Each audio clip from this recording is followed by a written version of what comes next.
ఆరోగ్యం అంటే natural food. Nature మంత్ర ఇప్పుడే మీ ఇంటికి తెచ్చుకోండి. పశ్చిమ మధ్య బంగాళాఖాతంలోని నిన్నటి సైక్లోన్ మోంథా ఈరోజు ఉదయానికి పశ్చిమ మధ్య బంగాళాఖాతంలోనే మరింత బలపడి తీవ్రమైన సైక్లోన్ లేదా తుఫానుగా అవతరించింది. అది ప్రస్తుతానికి మచిలీపట్నానికి 110 కిలోమీటర్ల దూరంలోనూ, కాకినాడకు 190 కిలోమీటర్ల దూరంలోనూ, విశాఖపట్నానికి 280 కిలోమీటర్ల దూరంలోనూ, ఒరిస్సాలోని గోపాల్పూర్కు 410 కిలోమీటర్ల దూరంలోనూ ఉన్నది. ఇది రాబోయే కొన్ని గంటలలో ఉత్తర వాయువ్య దిశలో పయనించి ఈరోజు సాయంత్రం లేదా మధ్యరాత్రి మధ్యలో కాకినాడ తీరానికి సమీపంలో తీరాన్ని తాకవచ్చు. ఇది తీరాన్ని తాకేటప్పుడు తీవ్ర తుఫానుగానే తాకే అవకాశం ఉంది. ఆ సమయంలో గాలులు 90 నుంచి 100, గరిష్టంగా 110 కిలోమీటర్ల వరకు ఉండే అవకాశం ఉంది. కాకినాడ పరిసర ప్రాంతాలలో సాధారణ అలల కన్నా 1 మీటరు రమారమి ఉప్పెన ఎగసి పడే అవకాశం ఉన్నది. ఇక ఈ ప్రాంతాల చుట్టుప్రక్కల కొంత తటీయ వర్షం యొక్క ఎద్దడి ఉండే అవకాశం ఉన్నది. అంటే నీరు నిలిచే అవకాశం లేదా సముద్రపు నీరు లోపలికి ప్రవేశించే అవకాశం కూడా ఉన్నది.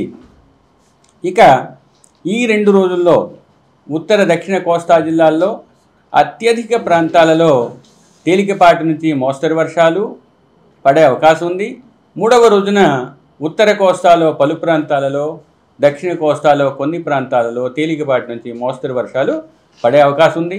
అతి ముఖ్యంగా ఈరోజు గమనించాల్సిన విషయం, శ్రీకాకుళం నుంచి తిరుపతి వరకు ఉన్న కోస్తా జిల్లాలన్నింటిలో, అంటే పశ్చిమ తూర్పు కోస్తా జిల్లాలన్నింటిలో కూడా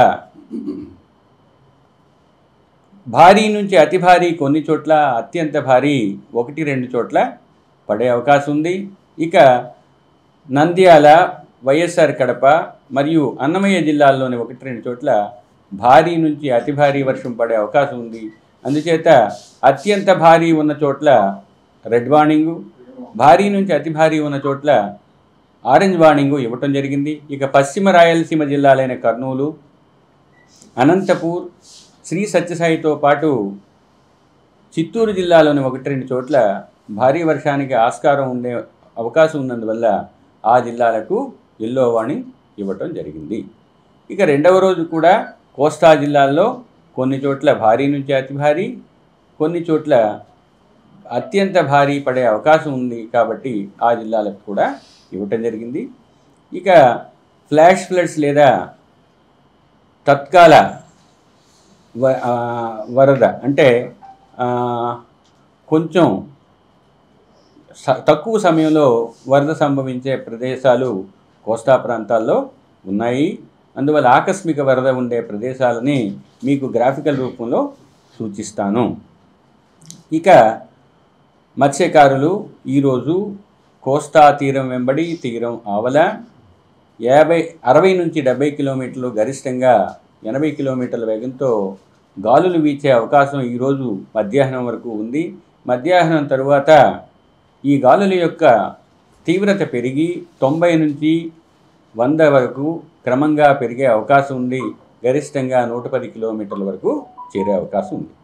రేపు గాలుల యొక్క ఉధృతి ఉదయానికి 70 నుంచి 80, 60 నుంచి 70, గరిష్టంగా 80 వరకు చేరుకున్న తరువాత సాయంత్రానికి 45 నుంచి 55, గరిష్టంగా 65 వరకు ఉండే అవకాశం ఉంది. ఇక సాయంత్రం తర్వాత అది ఇంకా క్రమేపీ బలహీనపడి 35 నుంచి 45, గరిష్టంగా 55 వరకు చేరుకునే అవకాశం. 3వ రోజు అనగా 29వ తేదీన కోస్తా తీరం వెంబడి తీరం ఆవల, దానికి ఆనుకుని ఉన్న సముద్ర ప్రాంతంలో కూడా 35 నుంచి 45, గరిష్టంగా 55 కిలోమీటర్ల వేగంతో ఈదురుగాలు వీచే అవకాశం ఉన్నందువల్ల ఈ రోజు నుంచి రాబోయే 3 రోజులు కూడా మత్స్యకారులు వేటకు వెళ్ళవద్దని హెచ్చరికలు జారీ చేయడం జరిగింది. ఇక ఆంధ్ర కోస్తా తీరం వెంబడి ఉన్న ఓడరేవులన్నింటిలో కూడా ప్రమాద హెచ్చరికలు ఉన్నాయి. ముఖ్యంగా కాకినాడలో 10వ నెంబర్ ప్రమాద హెచ్చరికను, ఇక విశాఖపట్నం, గంగవరంలో 9వ నెంబర్ ప్రమాద హెచ్చరికను, మచిలీపట్నం నిజాంపట్నం, ఓడరేవు, కృష్ణపట్నం ఓడరేవుల్లో 8వ నెంబర్ ప్రమాద హెచ్చరికను ఎగురవేయటం జరిగింది. కాబట్టి ఆయా వర్గాలకు సంబంధించినంత వరకు సమాచారాన్ని విస్తృతంగా కూలంకషంగా చర్చించి ఆయా వర్గాలకు తెలియజేయటం జరిగింది. విపత్తు నిర్వహణ యాజమాన్య సంస్థ, జిల్లా యంత్రాంగాలు, రాష్ట్ర ప్రభుత్వం తమ కృషిని చేస్తున్నాయి. ప్రజలు కూడా సహకారాన్ని నుంచి ఈ విపత్తు నుంచి తమను తాము రక్షించుకోవాల్సిందిగా కోరడమైంది. నిన్న చెప్పుకున్నట్లుగా పూరిళ్ళు లాంటి వల్నరబుల్ స్ట్రక్చర్స్ ఏమైనా ఉంటే డ్యామేజ్ అయ్యే అవకాశం ఉంది. ఇక లోతట్టు ప్రాంతాలలో నీరు చేరే అవకాశం ఉంది. ట్రాఫిక్ నియంత్రణ చేయాల్సిన అవసరం ఉంది. కమ్యూనికేషన్ పవర్ లైన్స్ కూడా ఎఫెక్ట్ అయ్యే అవకాశం ఉంది. కొండ చర్యలు కొన్ని చోట్ల పడే అవకాశం ఉంది. మడ్ స్లైడ్ అంటే బురద లాంటి మట్టి పెళ్ళలు, చిన్న లూజ్ స్ట్రక్చర్స్ ఏమైనా ఉన్నట్టయితే అవి కూడా భూస్ఖలనం జరిగే అవకాశం కనిపిస్తున్నది. కాబట్టి లూజ్ స్ట్రక్చర్స్ దగ్గర, ఇటువంటి మట్టి పెళ్ళలు పడే చోట్ల ప్రజలు వెళ్లకుండా దూరంగా ఉండాల్సిందిగా కోరుకోవడం జరిగింది. ఇక ఉరుములు మెరుపులు ఉన్న చోట్ల చెట్ల కిందకి కానీ అసురక్షిత భవనాల దగ్గరకు కానీ వెళ్లకుండా సురక్షిత ప్రాంతాలకు వెళ్ళవలసిందిగా చెప్పడం జరిగింది. ఫిషింగ్ ఆపరేషన్స్ అన్నీ కూడా టోటల్గా కొన్ని రోజుల నుంచి సస్పెండ్ చేసాం. ఇంకా 3 రోజులు ఆ పరిస్థితి కొనసాగుతుంది. కాబట్టి ఏ వర్గానికి సంబంధించిన వారు సామాన్య ప్రజలు కూడా ఈ విశిష్టమైన హెచ్చరికలని దృష్టిలో ఉంచుకొని తమను తాము రక్షించుకుంటూ ముందుకు సాగాల్సిందిగా కోరటం.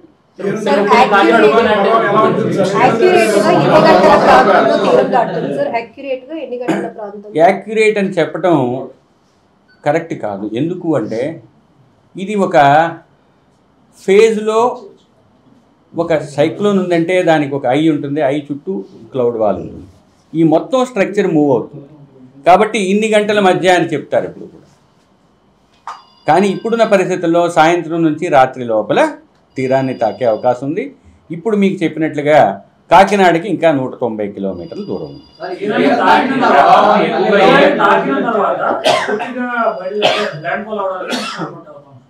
తీరాన్ని తాకటం మొదలుపెట్టిన తర్వాత సాధారణంగా 1 గంట, గంటన్నర సేపు మొత్తం ప్రాసెస్ కంప్లీట్ అయ్యే అవకాశం ఉంటుంది. ఏదైనా కూడా మీకు లేటెస్ట్ సమాచారాన్ని మన మీడియా గ్రూప్లో, తర్వాత ఈ సిడబ్ల్యూసి ప్రెస్ గ్రూప్లో ఉంచడం జరుగుతుంది. ఏవైనా అవకాశం ఉంటే సమాచారాన్ని తెలుసుకోండి. మీకు నిరంతరం బులెటిన్స్ వస్తూనే ఉంటాయి. వాతావరణంలో ఈ మార్పులు ఏంటి సార్? ఒకసారి సడన్ గా ఎండ వస్తుంది, వర్షం పడుతుంది, అసలు కారణాలు ఏంటి? ఇంతవరకు ఉన్నవి పెరిఫెరల్ అవుటర్ బ్యాండ్స్ వల్ల వచ్చాయి. సిస్టము అలా కాన్సన్ట్రేట్ అయ్యే కొద్దీ అది కుచించుకుపోతుంది, లోపలికి వెళ్ళి. నిన్నటి వరకు ఉన్నదంతా కూడా పెరిఫెరల్ బ్యాండ్సే. దానివల్ల విశాఖపట్నంలో 21 సెంటీమీటర్ల వర్షపాతం గరిష్టంగా నమోదైంది. అనంతపురం ఏరియాలో మా అబ్జర్వేటరీస్లో 19 సెంటీమీటర్స్ వర్షపాతం నమోదైంది. ఒకటి మీకు ఇందాక చెప్పుకున్నట్టుగా కాకినాడ పరిసర ప్రాంతాల్లో, అంటే కాకినాడకు అటువైపు ఇటువైపు ఉన్న రమారమి 2 జిల్లాల్లో ఎక్కువ అవకాశం ఉంటుంది. మిగతా జిల్లాల్లో కూడా వర్షం ఎక్కువగా ఉంటుంది. విండ్ ఇందాక కూడా మీకు చెప్పినట్టు విండ్ని 3 క్వాడ్రెంట్స్, 3 సర్కిల్స్గా విభజించినట్టయితే ఒక ప్రాంతం 90 నుంచి 110 కిలోమీటర్ల వరకు వేగం ఉండే ప్రాంతాన్ని చూపించాం. ఇంకా మిగతా ప్రాంతం 60 నుంచి 90. ఇంకొక సర్కిల్ ఉంది, అదేమో 50 to 60. కాబట్టి ఈ 3 సర్కిల్స్లో ఉన్న ఏరియాని బట్టి వాటి యొక్క డ్యామేజ్ ఉంటుంది. ఇన్నర్ సర్కిల్లో ఎక్కువ విండ్ స్ట్రెంగ్త్ ఉంటుంది కాబట్టి ఆ ఏరియాలో ఎక్కువ డ్యామేజ్ ఉంటుంది. అంటే ఏంటి, కాకినాడ పరిసర ప్రాంతాలలో ఇంచుమించు ఒక 50 నుంచి 100 కిలోమీటర్లు ఆన్ ఐదర్ సైడ్ ఎక్కువ డ్యామేజ్ ఉండే అవకాశం ఉన్నది. ఎక్కువ డ్యామేజ్ అంటే ఏంటి, విండ్ స్ట్రెంగ్త్ ఎక్కువ, రెయిన్ఫాల్ ఎక్కువ ఇంటెన్సిటీతో పడుతుంది. క్లౌడ్ వాల్ ఉన్న రీజియన్లో ఎక్కువ వర్షాలు పడతాయి. ఇందాకే చెప్పాను కానీ మీకు 10వ నెంబర్ ప్రమాద హెచ్చరిక కాకినాడ. ఉప్పెన అన్నది ఒక వాటర్ టవర్ లాంటిది. మామూలుగా సముద్రంలో అలలు కూడా ఉంటాయి.